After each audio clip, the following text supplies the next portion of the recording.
So, Brigitte, tell us, what is the physiology of fear? But essentially, the physiology of fear would be, how is fear being recorded in our body? How is it influencing us?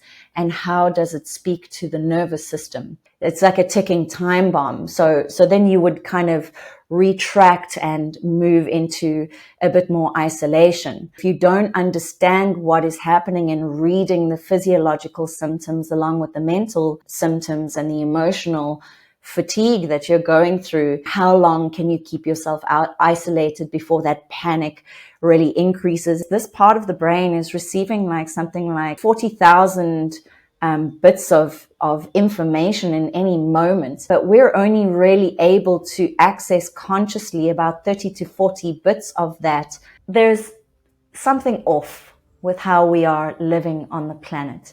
And essentially that perception is an illusion. And the illusion is there to create separation. And that separation creates disconnect from your soul, your higher intelligence.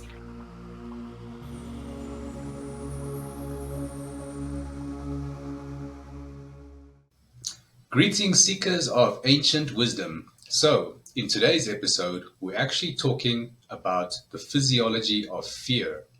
And I'm joined today with our experienced shaman, Brigitte Heeb.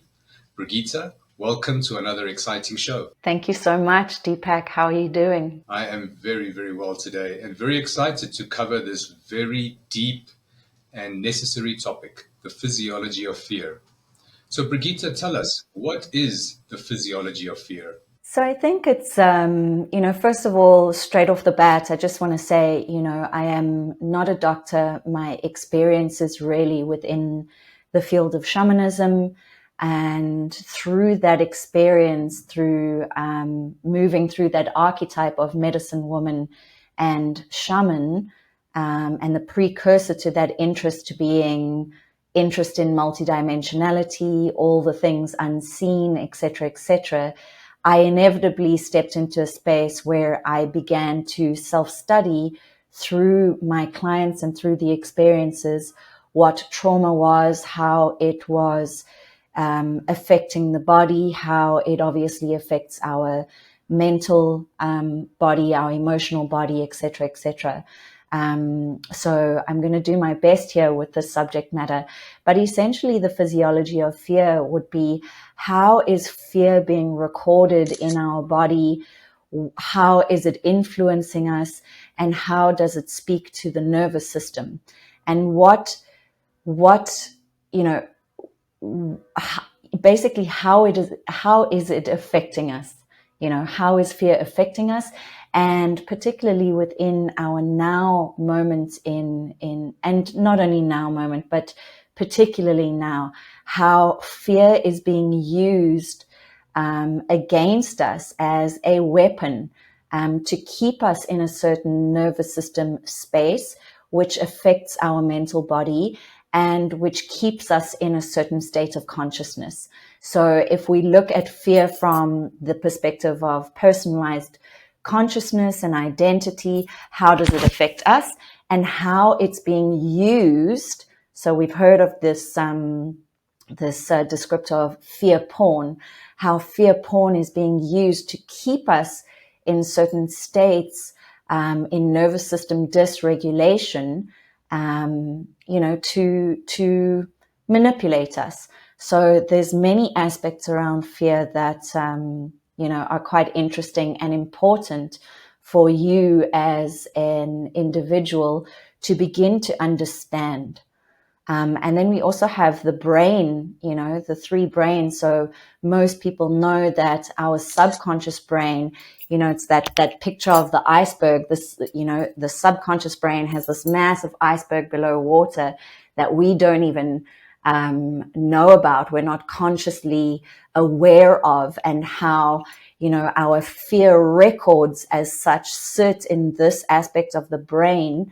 And it's basically there to protect us, but we're not creating the links with regards to why we're acting in a certain way, why our body is responding in a certain way, because it's sitting in subconscious memory. And so here we look at trauma, and the brain is kind of sending a signal out into the body, and we're, maybe something hasn't quite happened that's fearful for us at that time, yet we're in a space of freeze or fight and flight, and we don't really understand why. So we also kind of speak to the brain here, and this is how we begin to look at fear and understand fear. So let's start at the beginning, which is what happens in the body. So you mentioned the central nervous system, the brain. I'm sure there's other parts of the body that get affected. So what actually happens in the body with fear? And sorry, and before you continue, so it's important for people to understand there's actually multiple bodies. There's your physical body, your mental body, and your emotional body that are all affected by fear. And these bodies are, all part of your being. So it'll be good to really understand. But let's start with the physical body, like what actually happens with these organs and the nervous system. Well, essentially, the nervous system goes into, let's say we have like a robot, for South Africans, we call it a robot. But anyone who's international that is listening, we have a traffic light, right? And we have our green, yellow, and red. And so in our green zone, we're in a really sweet space within the nervous system. We're feeling relaxed. Our heart rate is at a beautiful pace. The nervous system is in parasympathetic nervous system, meaning everything is smoothly functioning. We are feeling rested and relaxed. We can be social in this space. We can, experience joy, love, humor, fun, and really be okay. We're in a green zone. And then the nervous system kind of experiences an influx of energy or information or data, because it's all the same thing in accordance to the law of one, right? So whether we call it energy, information, or data. So the brain is receiving that, and we begin to move into the yellow zone. And in the yellow zone, we're kind of experiencing an anxiety, a low-level anxiety, just a little bit of irritability. So, the anxiety part might be the flight, and the irritability might be the fight, So we get triggered quicker. We are, we're irritable. So the nervous system is on edge. So we can imagine it like a sensor. So something is annoying us. Something is, there's a feedback mechanism that's happening. And so the body moves into deeper levels of stress, right?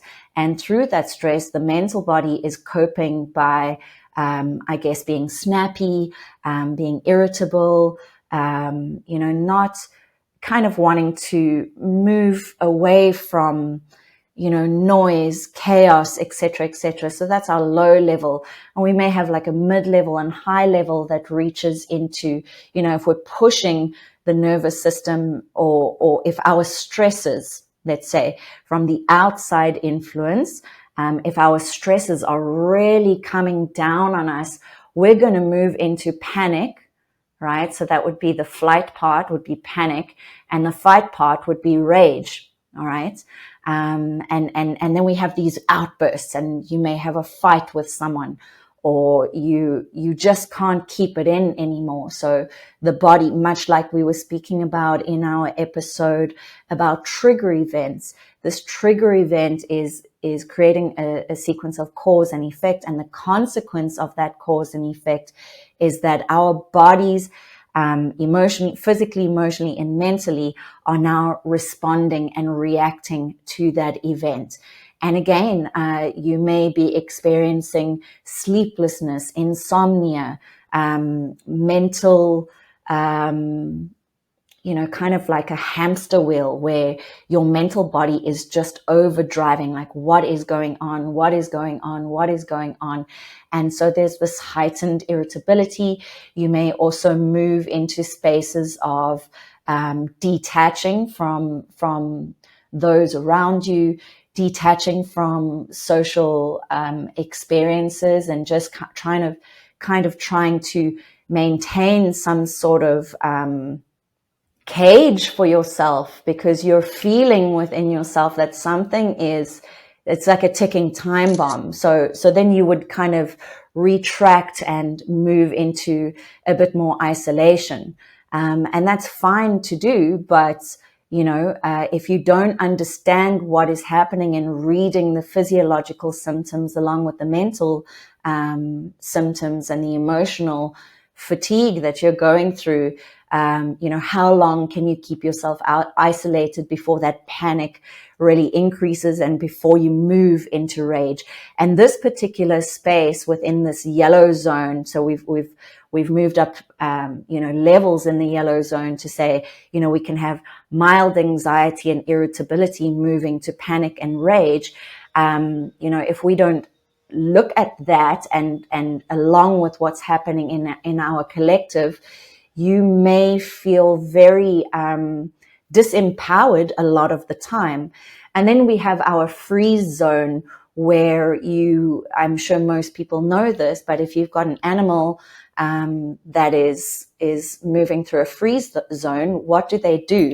They play dead, right? So it's really just this complete breakdown. So many people could say, does a nervous breakdown fall under this category? Indeed it does. The nervous system is absolutely shot. We have moved through all of our beautiful hormones in the body, and we're just in absolute depletion. And so we have nothing to do at that stage other than move into hyporegulation, which is a space where we would be kind of bedridden, for a very simple way of saying it, just dead. There's no coping mechanism, or your coping mechanism, let's say your coping mechanism is to now be down and allow your nervous system to rest with deep healing. And sometimes when we get to freeze, it may be a little too late. So like I say, people may have a nervous breakdown at that point, and they may move into hospitalization or something like that, because they literally cannot cope anymore. It's not always that excessive. So for someone like me who is in tune with what's happening with her body, her mental body, her emotional body, I can also be in a freeze mode and be in awareness of the fact that I'm in freeze. But it doesn't necessarily mean that my nervous system is completely shot, that I need to be hospitalized, etc. But with the wisdom that I have, the awareness that I have, and the experience that I have, I can be aware enough to know that, oh my God, I'm in complete hyporegulation and I am in freeze mode at the moment. And there's nothing for me to do other than rest. So I hope that gives a little bit of insight into what's happening physiologically with the body. Yeah, and I wanted to delve a bit deeper, especially when you mentioned all these different levels of what fear can do in your body. So obviously it's the green zone where everything is great, but then you've got the yellow zone, and there's a range of different feelings, anxieties, etc., that happen there, and they get more intense until you can get into a red zone where it's panic, and you might have that flight or freeze situation. So I've remember reading, or I think it was somebody that was on my show previously. They spoke about the part of your brain. I think it's the medulla oblongata or something, right at the bottom or the top of your spine. And when you in that freeze, when you have that event that either triggers a flight or freeze response, it's like the rest of your brain shuts down, and it's only that part that's right at the top of your spine that that's activated, and you, yeah. So that's really interesting to unpack. I always wanted to understand that a bit better. Correct. And they kind of say that part of the brain sitting there, so it's really the inner brain, right? To some degree, we could call it the reptilian brain. Like it's holding information. And like I said, it's the subconscious part. So the conscious parts switch off, and this aspect of the brain now needs to kind of ping data to us that is saying, hey, alert, alert, alert. And what they say is this part of the brain is receiving like something like 40,000 bits of information in any moment. But we're only really able to access consciously about 30 to 40 bits of that information. So, and this is where human beings struggle, is we want to understand something. The mental body wants to understand something. We're so mind driven, and the mind is a very, very powerful thing. And it has such a huge, it plays such a huge role in your conscious evolution. Yet if you are reading through philosophies or spiritual doctrines, it would say you are not the mind. Yet the mind is a very powerful place. And so our mental body wants that data, but if it's only receiving 30 to 40 bits of that data when that aspect of the brain is holding 40,000 in any one moment, you can imagine that the mind is struggling to understand what's happening. And so in these moments of fight and flight and stress, stress release, we've really got to look at the body and somehow just shut the mind down. I'm not saying ignore it, but you might not have the answers at that point in time. And to be extremely honest, you're more than likely not going to have the answers unless you begin to look at the body and use the body for a source of information. In spirituality at the moment, you may be hearing a lot of information about embodiment, right? So we move through different states of our spiritual experiences and our spiritual awakening, of which, depending on when you awakened, but let's say pre-2020 timeline, and through the series, I'll often use COVID as a timeline trigger event and an opportunity for me to share information because it was and is so powerful. So let's say you went through an awakening pre-2020 timeline.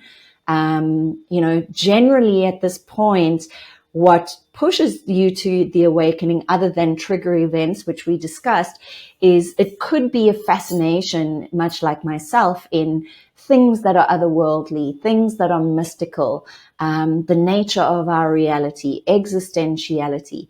And so your awakening process might be a little easier and might be fantastical, et cetera, et cetera. But now we don't really have that luxury where our awakening is really pushing us into spaces where it's really affecting the nervous system, which is really affecting the mental body because we don't have the understanding, right? Because it's only giving us that 30 to 40 bits of data. And so I was speaking about embodiment, and, the difference between the timelines is at a certain point in time, we could continue our spiritual evolution, our exploration of our consciousness from the perspective of like, wow, I really want to experience these higher dimensional things. And I'm doing transcendental meditation, and I'm taking psychedelics, and I'm exploring the nature of the cosmos. But in the now moment, because we have such a big amount of stresses on us, because we are in an age where information and technology is just advanced so quickly and so much, we have so much data coming in. So that's also an issue to speak about, is we have so much data coming in that little 30 to 50 bits of data that is really important for us is kind of in the washing machine of all the other data that we're dealing with. So the only thing that we have to look at is our body. What is the body feeling like? You know, when you're sitting with someone and you're feeling anxious, so there's this ball in the pit of your stomach, you might have some sort of response mechanism where, you know, your leg is always shaking, or your body is you know, you've got this little tick or something, or your heart rate is increasing. You may begin sweating, something like that. You've got to notice that and go, shit, I don't have the answer for why this is occurring. The only thing I know is that I can label it as unease. I can label it as anxiety, and my body is responding. And from that perspective, we now need to look at a healing protocol, because the information, that 30 and 40 bits of information, is basically trying to tell you that there's a memory stored in that section of the brain. And that memory is surrounding a trauma. All right. And it's, you know, because time, in spiritual terms, time does not exist. So that aspect of the brain is re-experiencing a trauma. All right. Something within your environment, your external environment, is pinging at your brain, in your system, your subconscious memory, that you are in danger at this point in time. But in your conscious mind, that may not relate, right? Because your conscious mind is basically linked to linear time. And in your current linear time frame, you might say, I don't understand why I'm responding in this way, why I'm feeling so anxious, because I'm still going to work. Nothing has really changed, right? But within that part of the brain, there's a memory system, a software program within the hardware that is going alert, alert, alert. It's recollecting something that is similar in frequency, that is warning you that something is going on. And the beautiful part of that is, again, if we do listen to our bodies and kind of allow the mind to step aside and be like, I don't need to know why, I just need to understand that my body is responding in this way, and I'm now going to do something about it. And we'll get into the trauma aspect a little deeper. I'm sure we're going to go there, because it's very interesting, because you know, those trauma aspects may not even be linked to this particular timeline. Yeah, so let's go into that trauma aspect. So, I mean, trauma is obviously a much more deeper type of fear, right? So it's still a fear response, but a traumatic event is probably much more deeper, and that really are the main events in our lives when we look back, is like the traumatic ones, especially for creating energy and emotional blockages. So I would assume it works in exactly the same way, but what are the differences that you wanted to highlight? Well, I'm just going to flow here because there's so much. What's very interesting is we have a perception, so therefore the mind has a perception on what trauma is and how it looks like, but we have to understand that trauma is relative. And also, it is so delicately weaved into our realities that we may not even know that something was trauma or something was traumatic. And I think I'm going to share with a personal example now of what I've currently gone through, because it's kind of blown my mind. And this is a great example, and we'll move around it. So recently, so a couple of years ago, I ended things with a partner of mine who, through the healing process, I realized was an extremely narcissistic man, which is not an uncommon occurrence within the lives of healers, because many healers are empaths, and it is a natural. It's like textbook for an empath and a narcissist to come together, right? And I'm going to share why just now. So that was a relationship coming to a closing. I've been single for a couple of years now. Obviously, the human aspect of me is in deep, and every human will go through this, is in deep desire to connect with another. So recently, someone has come into my field. I knew that it wasn't going to be the one for me. It is a very difficult match to get because my frequency is so high, because of my path. I kind of am on the path of the sage or the priest or the hermit, but it doesn't mean I don't have those human urges, wants, needs, and desires. So someone came into my path who I knew wasn't the one, but I wished to engage very consciously to fulfill X, Y, Z, right? That was done. And afterwards, even though I didn't have a big attachment because I'm psychic and I understand how these things work and I know to be non-attached. But what ended up happening was I became very hurt and heartbroken at the actions of this individual, because even though I know he would have pulled away based on stereotypical coping mechanisms of men, it was such a strong pull away in such a quick moment, and I learned so much from it. The point of me sharing this is through the observation of his pulling away, I was in absolute recognition of what we would call his coping mechanisms. So his coping mechanisms, because there's no way that I always encourage working from the heart, right? So the coping mechanisms that he instituted to protect himself from deeper heart opening, he instituted hard, fast, and strong, right? With a lot of addictive personalities, addictive hobbies, addictive processes, and really just numbing the mind. So it's complete dissociation. Okay, so in essence, this is a hyperregulation. Okay, so now we begin to see how the nervous system is working. So he moves into hyperregulation. I then move into hypo because I'm kind of heartbroken and I'm just sitting as dead to save and protect myself. So, and then communication shuts down, etc., etc. What transpired was I realized that this person was deeply narcissistic, which freaked me out. Because I wasn't aware of it in the beginning.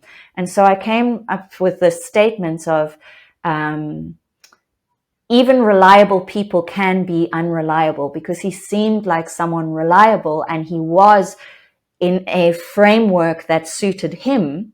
But outside of that framework, he became very unreliable, which makes me feel unsafe, which then activates the nervous system, which then moves me through a mental process of gaslighting myself. Was the experience I had what I thought it was, etc., etc. And so we need to have a strong understanding of oneself and situations, which I do have. And so observing this narcissistic aspect was just a jaw dropper for me. And what I realized what was happening from a soul perspective was I'm just going through a rehash of this exam. I've passed the exam with my ex-husband, and now this is being rehashed to me. So instead of it taking 5.5 years, it's a 3-month experience that I needed to see and learn quickly. What occurred during this time was I kept thinking about my ex-husband's name. And I mean, their names are completely different. And it was so in my space. And this is that part of the brain. Those are those bits of data that were coming to me. And I was like, oh my gosh, this is so intense. Like, why is my ex coming into this? And I know the reason, because I do the work that I do. I'm being given information that is showing me this is a warning sign. Please step away. Please step away from the vehicle, And so this is a beautiful example of how that information can come through when we're in enough awareness. And most people will push it aside, right? And I didn't, because it's hard to say no. You know, one of the strongest things we can do in our reality is say no. And so I think I got a bit lost there, but I did speak to the aspect of that information driving through. We were speaking about trauma. Yes, I'd like to complete this. So what I realized was, so in recognition of this whole depletion of my nervous system, moving into freeze mode, observing him moving into hyperregulation through coping mechanisms, through addictive behaviors, etc., I then go, wow, you've once again brought this into your space. Why? Because within the one, I would be as narcissistic as this person. There's something within me that is a vibrational match. And that is not nice work to do, right? But when you're picking it up quickly, there is, you know, a wonderful sense of empowered state of being. And it may be that there was just a tiny little bit of resonance left in your frequency that matched that. What began to unfold was a recognition that the reason I keep attracting these men is, one, because of trauma, right? And I started looking at my mother. And the reason my mother came into this was she was also, she showed a similar coping mechanism as this individual. And I began to link it. So for example's sake, within narcissist's reality, no one else's reality is important. Nobody else's opinion is important. It's really just me. And my mother is very similar to a certain way, not to such a bad degree, but there was a similar tendency, and it made me link it. And basically going through my mother and myself, my relationship, my upbringing, what I came to the conclusion of was my tendencies to find these type of men is based on a trauma with my mother not being cared for enough in that space, not feeling safe, etc., and creating these relationships because I am hyper attuned to trying to fix what is wrong, because that's what I had to do with my mother. I'm leaving out certain parts and welcome to go through it again. But in this now moment, I'm diving deep into being the age of 5 and moving through competitive sports, not being at home. Now, my conscious mind has no memory of a terrible upbringing. You know, I did professional sports for many years. I was never at home. My coaches, I spent more time with my coaches than my mom. So my conscious mind would say, but there was no real drama. You know, I was safe. I had mom, a dad, But the trauma sits in the subconscious, where my soul aspect clearly felt unsafe around my mother because I didn't have a relationship with her. She used to work in hospitality, so I did a lot of sports. I happened to be very good at that sport. She was in hospitality. As a young girl, I didn't have that motherly energy, right? And because she was in hospitality, her nervous system was an absolute wreck. I always felt that, not consciously or cognitively knowing any of this because I'm a child. So what do? I adapt. I become hyper attuned to every little move that she makes, every facial expression, every frown, everything. And so I become hyper attuned. Why do I do that? Because it keeps me safe, right? Within my dynamic. And so I've become good at that. So in a room, in a social space, what do? The neural pathway is set for me to be very good at picking up the riskiest thing in the room. And so this is why I keep attracting the wounded masculine. It's because of a trauma and a wound from my mother. And all of the shamanic work that I've done, I've only come to that conclusion now. And I don't say that with shame because I'm supposed to be some guru. I'm merely highlighting how deep the rabbit hole goes. And this is a trauma within this lifetime. You know, I am also, based on my state of consciousness, that which I am embodying in terms of frequency, I am also in the moment very, very deeply in a space of hyper-regulation where I am resting a lot because I'm experiencing a lot of war timelines, and in our physical reality at the moment, we are experiencing a lot of it. But there are galactic laws, wars and historical wars outside of this incarnation that I am re-experiencing through my body. So there's a lot as an individual human angelic being that we are processing.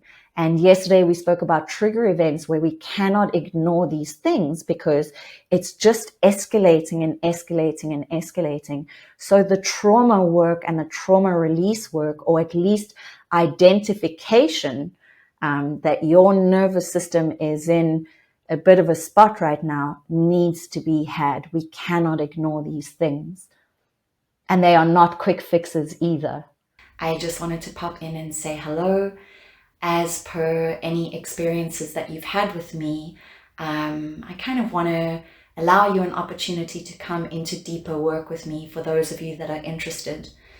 Essentially, I have a coaching container that I am completing soon on the 8th of April, and the new one will be opening in a couple of months' time.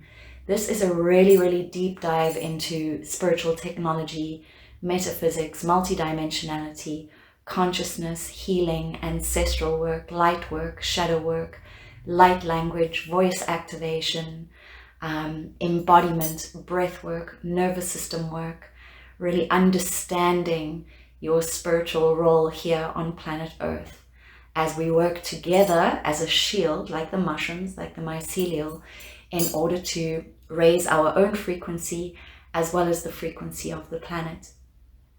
So this coaching container is very, very powerful for those of you who are interested in this kind of work, shifting your consciousness, understanding your reality, what is happening here on Earth, what is your part to play. This is a really, really beautiful opportunity. And we do a lot of meditation. We do a mixture between energy work and teaching. So the mind is activated. There are practical aspects that we go through as well. So it's really a nice balance of energy work and coaching. If you are interested, please do get hold of me. I don't want you to worry too much about any language aspects because a lot of the stuff we are just sitting and observing how energy is moving.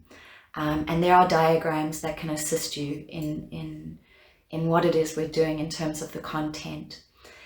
Those of you that don't know or need a reminder, I work within the law of one, and this is the basis of my teachings.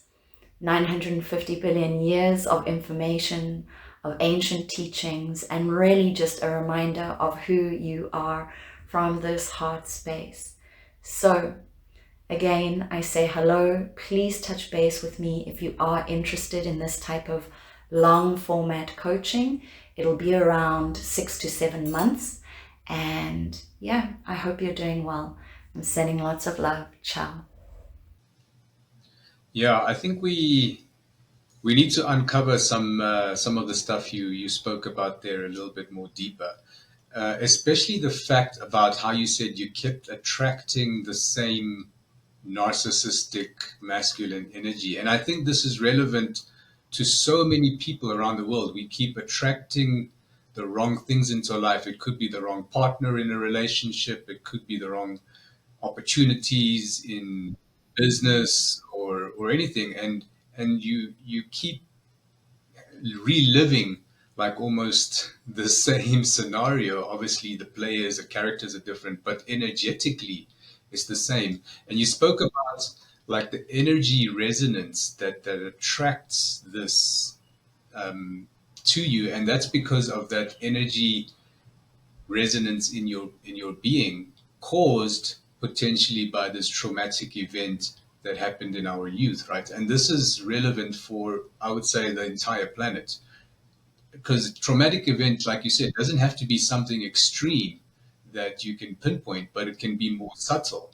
Like, Correct. And that's what makes it difficult Because, for example's sake, if you have someone who has been sexually abused, they may have a high propensity and a high probability to attract those kind of partners, right? But in that situation, you could say, well, that makes sense because I was sexually abused, and, you know, or a lot of people may not even have memory of that, but it makes sense. But when there's subtle traumas, and this is what I'm dealing with, of just like, oh my God, of course, as a little girl, you need the love of your mother. Do I think my mother is unloving, unkind? No. But the fact is, she was not there. We were not in each other's field as a young girl. We were not. And she has her own traumas. So here we begin to look at ancestral traumas. She has her own traumas around being loving, right? So physical touch, physical contact. I mean, my mother was someone who, if you hugged her, her whole body would go like this, her hands would be like this, and her hands would be at the side of her body. And, you know, that's not comfortable to to hug someone like that. So now we begin looking at the ancestral traumas. And what came to light for me yesterday while I was moving through this, because this is how fresh it is in my space, was and observing the masculines in my space, because I recently actually filmed a little podcast for myself about how I'm struggling with friendship here, and I keep finding these people that are just unavailable and wounded, and that's okay. But I usually, you know, I find those people and I say, hey, this is the work that I do. I'm really able to help you. But there's a part of me that I don't only want my reality to be filled with clients. I would like some friends where I don't have to move into deep psychological conversations, you know, other than that naturally coming up. And then we had this aspect about narcissism being presented to me of why we, or the empath and the narcissist, of why we are hyper attuned. It's because we felt unsafe. So a lot of this aspect around fear, the physiology of fear, is because we feel unsafe.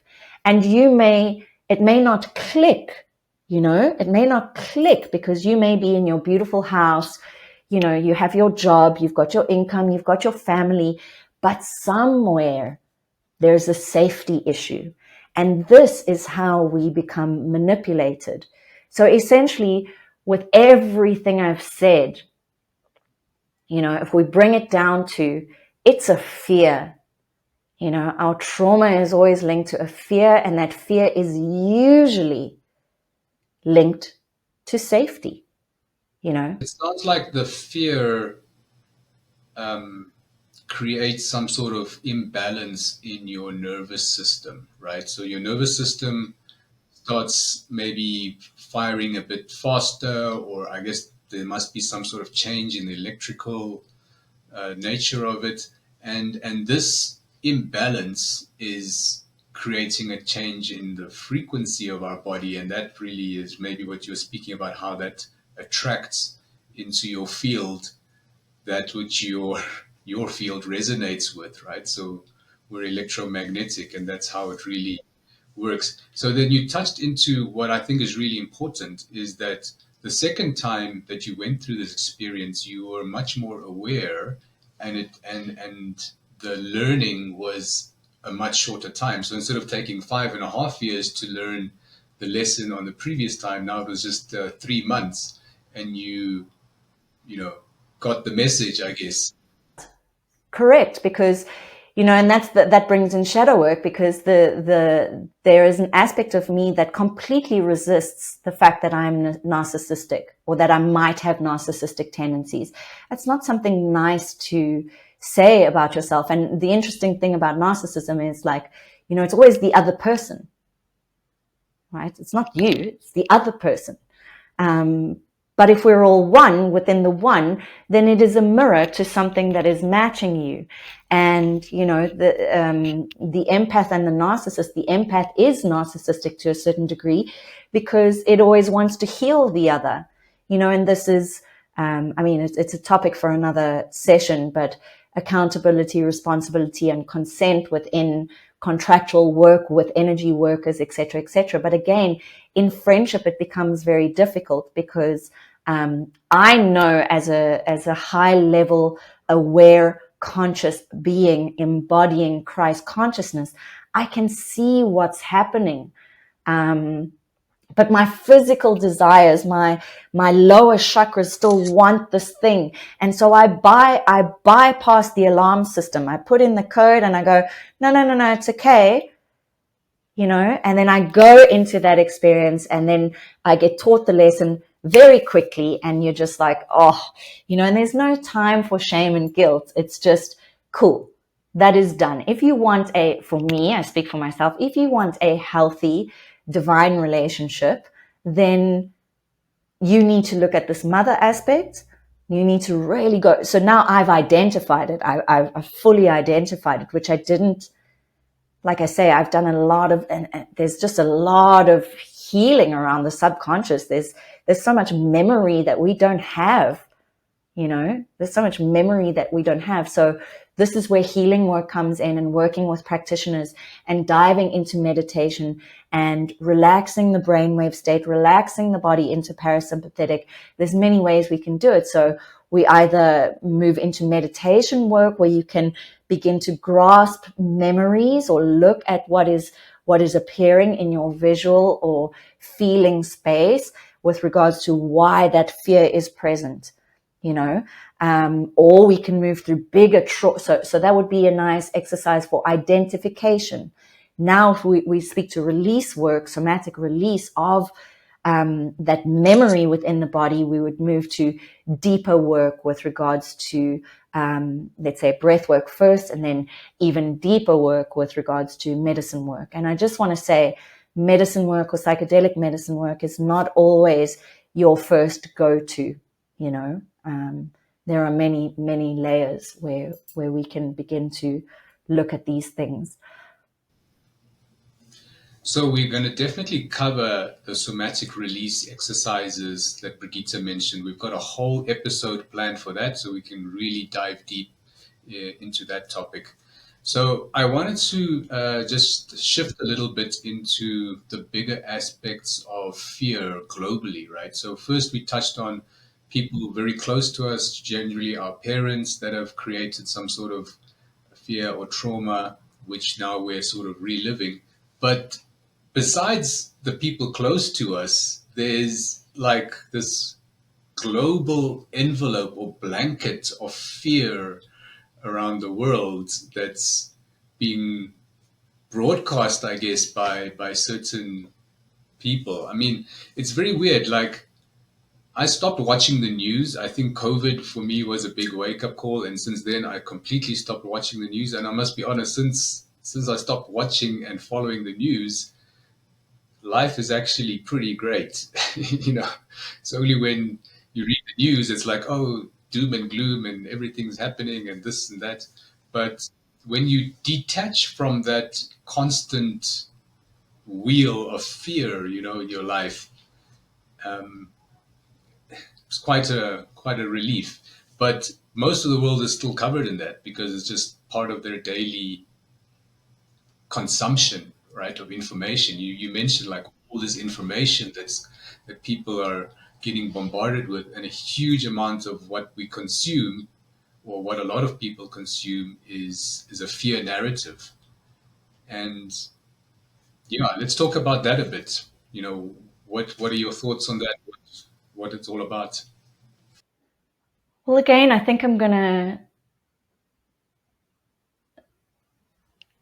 let's say this. I think from a critical thinking perspective, and if you really go into your heart and your soul, I think we could all agree that, there's something off with how we are living on the planet. In our last episode, I spoke about the cube, right? Us really not having time to prioritize the well-being of the self, right? And so we're going to go quite deep here from the perspective of what and how are we living at the moment? What is the system that has been created? And it's a very patriarchal system, created by a kind of toxic masculine out view of the world, a very materialistic view of the world, a very mind-driven reptilian view of the world and how things should be. And again, the mind is an amazing, miraculous tool, but we've kind of lost, and God is perceived as masculine. And what we're rectifying now, those of us in doing spiritual work on a greater scale, we would be called grid workers, that's really working with the grids of the earth. What we are doing is bringing or anchoring in the frequencies of the feminine, right? So we've lost this feminine cyclical nature. It's become so linear, so pressurized, so materialistically driven, etc., etc., etc. And so I started this to say that we can inherently look within ourselves and say, something doesn't feel right. This precious system, it's not sustainable, right? It's not sustainable. And so we spoke about, I think all of us are aware that there is some sort of perceived hierarchy on the planet, so we are just the mere minions, the people, and then we have the institutions, the corporate spaces, the technocrats, the governments, etc., etc., etc., and I said perceived hierarchy because at the end of the day, when we all go to bed at night or take a shit on the toilet, we're all the same. You know what I mean? So we have this perceived hierarchy, and essentially that perception is an illusion. And the illusion is there to create separation. And that separation creates disconnect from your soul, your higher intelligence, your heart. All right.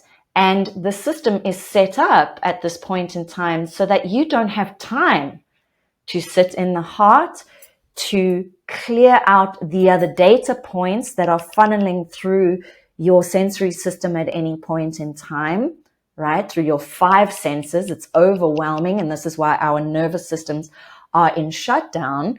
So again, we have technological advancement, which is amazing.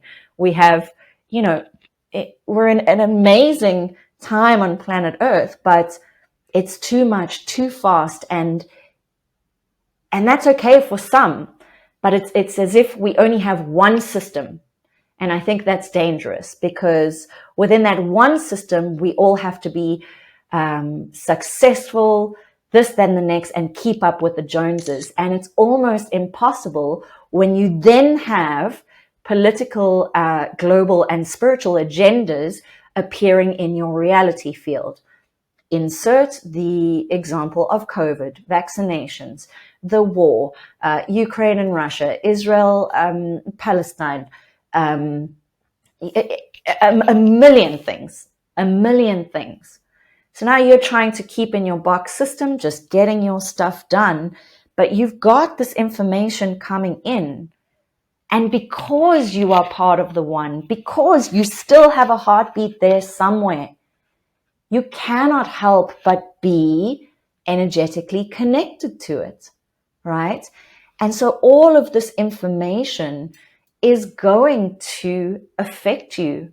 It's going to bring you, so these are the trigger events we spoke of. It's going to bring you through and into spaces of reflection, contemplation, possibly pain and suffering and hurt, because within the one, so here we speak to quantum physics, within the one, all of this is just nets. It's all vibrations, and we have a net, and the net at the moment of fear, hopelessness, and suffering is so thick and strong. And so, like you say, a beautiful, empowered decision to not listen to the news is one way of taking accountability for your family unit. So you could say, for me and my family unit, this is what I need to do now, because I'm aware that the world keeps on turning, that I am infinite and will rebirth at any point in time, that this planet has been through cataclysmic events, that I'm not here for the first time, and this is all that I can do. So that's a nice conscious decision. But if we are not, there's many different aspects. It's the dichotomy, the polarity of this planet, the duality. If we're not looking at these things and actually transmuting them, if we're not staying in awareness, so we're bypassing the fear, is also not entirely helpful, because then you're remaining in a kind of love and light bubble as a coping mechanism to keep yourself protected. But again, another trigger event might happen that you cannot ignore. So I think what this speaks to really is balance, to find balance in your reality, to be able to cope, to know that you're not bypassing, and to be empowered with the information that you're taking, how you're processing it. Do you have a self-care routine? Are you joining a meditation class or releasing through breathwork or going for a walk with the dogs? Are you making time to keep things in your reality balanced? Because the agendas are there very purposefully. Never doubt this. We have a industrial military complex ruling our planet, basically. Inflation is on the rise, war is increasing. That's industrial military complex. And of course, when we speak about war and inflation and all of these things and pedophilia rings and all of that, it's atrocious. It's embarrassing to identify as human at this point in time. And so they want that. They want you to just move into such a dark space. And this is what's interesting, is because this dark space is simultaneously the birthing chamber for your awakening. So, when we look at the universe and our reality field within a quantum perspective as the one, full energy. And so we have a ball that is vibrating. We have certain sections. Like, how much of that vibrating ball consists of a pie of fear? How much of it is love? And so sometimes in such complex times with so much data, it's really all we can do and say, I am a vibration. And on this day, in this week, in this month, I am going to vibrate the frequency of celebration. I'm going to vibrate the frequency of peace, right? I am going to do the work to clear this fear, because from what I see, from the wisdom within me, this game that these, our other human beings, our brothers and sisters are playing, is not something I wish to give my attention and energy to, because I want to take back my power and I don't wish to add to the fear frequency. But to get to those sentences and those statements is a lot of self-work, and coming back to the story earlier, when I look at the levels of trauma that we are dealing with, it blows my mind. It blows my mind because, and it's never ending. And I don't mean to say that as a, something to dishearten you, but it's such a magnificent time because we have come into this planet, most of us, with amnesia, right?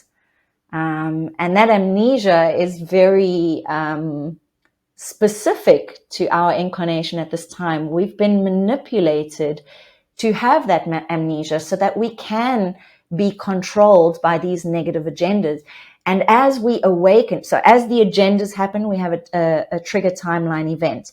The trigger timeline event pushes us through our shadow.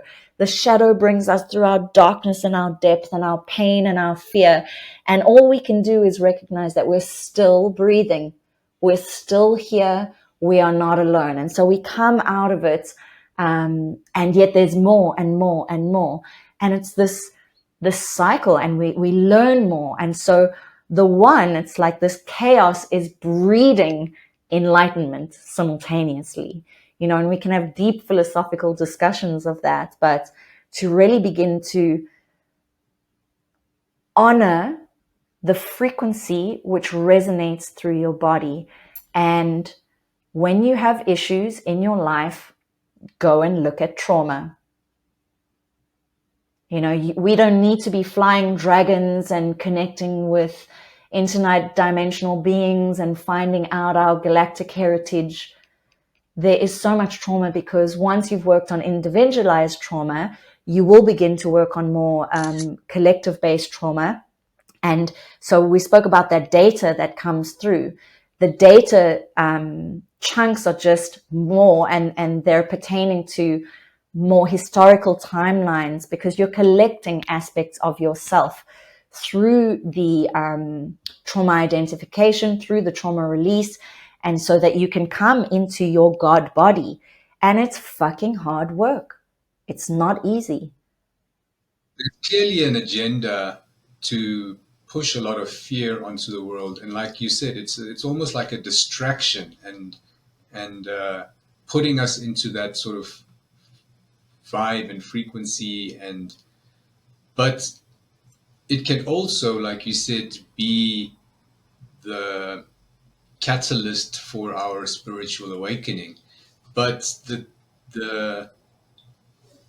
the choice is always in the person, I guess, and that's maybe where the difference comes in. It's like, it's not a guarantee to be your spiritual awakening, but it is an opportunity, as you have to look at other ways of dealing with this continuous anxiety, and continuously reliving the same scenario, right? Like attracting the same relationships, or having the same financial troubles, or having the same, I don't know, whatever kind of issues, but you keep reliving it because you haven't dealt with that trauma. It would seem, and the illusion would make it feel like you do not have choice, much like our COVID timeline. You do not have choice. You must take this thing. And this is where critical thinking comes in. And critical thinking, much like emotional intelligence, is nowhere when you are rattled in your nervous system, right? It is nowhere when you are in fear. We've all been in that place where we've had a big outburst with someone, emotional outburst, and we just want to start typing and calling. Not the right time. We need to come into parasympathetic nervous system, come into rest, come into a self-empowered state before we make decisions. And this is where media plays a role, and excessive information. And of course, because we have such a big technological and informative space, there's so much, and you've got your cousin messaging you in that WhatsApp group, and it becomes too much. But yes, the statement that you made around choice is what is so powerful. And I'm so grateful that you mentioned that, because, when I do the mushroom ceremonies, the one thing that I want people to get from it, without having my own agenda, but is that they are in recognition that they have choice. From that point, we can begin to institute a healing program, etc., etc. But many people, a huge portion of this, of our humanity, doesn't believe that they have choice. And in the times that we're about to enter into, we think things have been tough. We will more than likely call this timing the good old days. We are still going through absolute dissolution of false structures, right? And what I speak to here is of very much higher spiritual understanding. Everything is going to come down, right? And I don't say that as fear porn in any way, shape, and form. But you have choice. And sometimes that choice may bring you to a space, and I'm going deep here, Sometimes that choice may bring you to a space of, I'd rather die. And here is where our spiritual understanding and teachings really come in, because it's a knowledgeable and wise soul that knows that death is merely the gateway to another space within conscious, within this time matrix or another time matrix, and we're going to be pushed to these spaces. It's much like I mentioned in our other podcast, where we have to, and this is why it's such a spiritually activated time right now, because the choice points are not, oh, well, yeah, no, I'll have a free range egg versus an organic egg. It's your entire constitution, your values, your ethics, your morals as a Christed angelic human being versus control, manipulation, bioweaponry bullshit that you don't want. And this is why I said, in the system, it's like we've created one system, and it's like we are an entire planet of exquisitely talented souls with different ways of creating, and engineers and like bright minds and incredible hearts, and some of us, our consciousness can bring in information and technology from what we call the future. And if you want to live in that box system and be hooked up to the hive mind through AI, then great. But why do we just need one system? Why is it being controlled by just one faction? It's bullshit. It's 8 billion. I mean, think of a household with, husband, wife, 2 kids. Already there, it's like we've got to give and take, and not everyone in that household has got the same vision and purpose. And so this is what they're kind of doing, is allowing this fear to grip you so deeply that you believe that you don't have choice. And this is very important when it comes to spiritual teachings, is identification of belief systems, right? Because that's where all the healing begins, is and this is what happens in our trigger events. We will be re-evaluating belief systems. It's okay to change them or have a change within them, but they are what guide you and lead you to how you act in this reality. And if your belief system is, actually, what was it with that Klaus Schwab said, you will own nothing and be happy. If your belief system is that, then that's a perfect model for you. No one's taking that away from you. But I, as an organic, living, hippie-based, free-loving, nomadic spirit who wants to connect to organic source consciousness, I'm not interested. Let me, live in a commune somewhere else and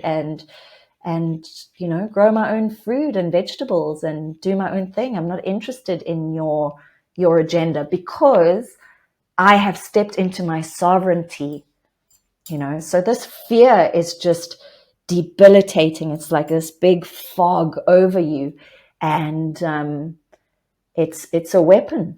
It's an absolute weapon. But I think the people that use fear as a weapon, they have a deep understanding of the physiology of fear. So exactly what we spoke about, right, for the last hour. They understand that if you bombard the human body with fear, the critical part of the mind will shut down. The body will default back to the fight, flight, freeze brain, and it would be too distracted to go into critical thinking mode. And that's how you can manipulate and push information. So they have a really deep understanding of how the body processes fear, and then fear is actually used to manipulate and direct mass consciousness, right? And move people in a certain way. Yeah, the choice points are getting finer and finer, as in narrower and narrower. Because, for example's sake, let's say again, let's say the timeline now is war and inflation. People are struggling financially, and not only are they struggling financially, we're still putting in the same amount of time and effort into our 9-to-5 jobs within the cube, and we're receiving the same, but it has less value in the outside and external reality. So, of course, that's going to move you into a place of depletion, hopelessness, and hopefully questioning, and essentially you're going to move to a space where you feel like you are defeated. And that's what they want, because once you are defeated, what will they do? Critical thinkers, they're going to create a solution for you, right? And that solution will be, don't worry, you don't have to work anymore. You can live in a meta reality, and we'll have robots do everything for you. And while you are in that meta reality, they're cloning your consciousness. I'm going deep now, right? They're cloning your consciousness. You're just a vessel now. You have no ownership over your own consciousness.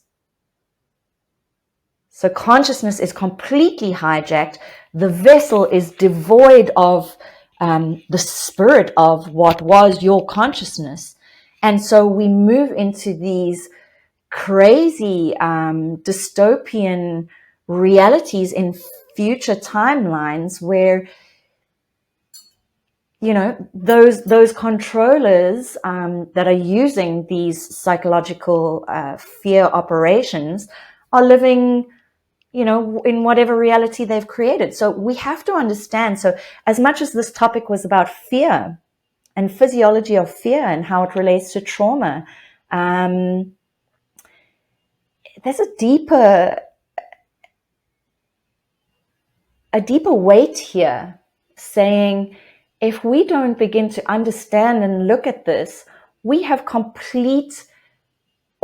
consenting to, right? Through not understanding our own choice points, we are consenting to those kind of dystopian timelines, because within the one, we are all creating it. And this is what I think tweaks people out a bit, because they're like, I didn't consent to vaccination programs. I didn't consent to the war.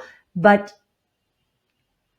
when we are doing deep, deep, deep, deep spiritual work within the law of one, we are taking mass accountability and mass responsibility for being creators of our reality, and understanding that every single one of us has to stand up, own our consciousness, and do the work.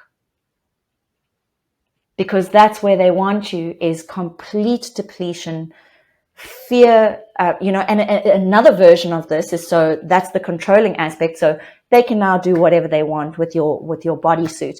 The other part of this is, we spoke about, the red aspects of panic and rage. What does that create? The perfect soldier. We're having a deep issue with the masculines on this planet. Emasculization. They're angry because we've forgotten about that feminine.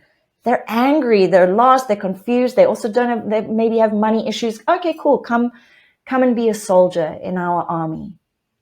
And what do you have? The perfect soldier. Angry, unable to take care of his family, patriotic maybe. And now we've got a fighting machine. So we see how this all works. And it's important because and the thing that I want to say here is, please know this isn't the first time that we've done this. We are repeating cycles. And this is what someone like me, who has access to more information, it can make me very hopeless, because I can feel and see that we've done this for billions of years. We've been in war, and obviously some of the viewers could say, but how can you say that? this is linking to the Anunnaki. This is linking to the genesis of our creation. But for now, I think we've covered quite a lot on how fear is manipulated, used, and created, and how it affects the body, from simple to quite galactic as well. I hope it's helped. So I wanted to bring this talk to a close and conclude it. And the last thing you mentioned, I think, is really important, and we can uncover it a little bit.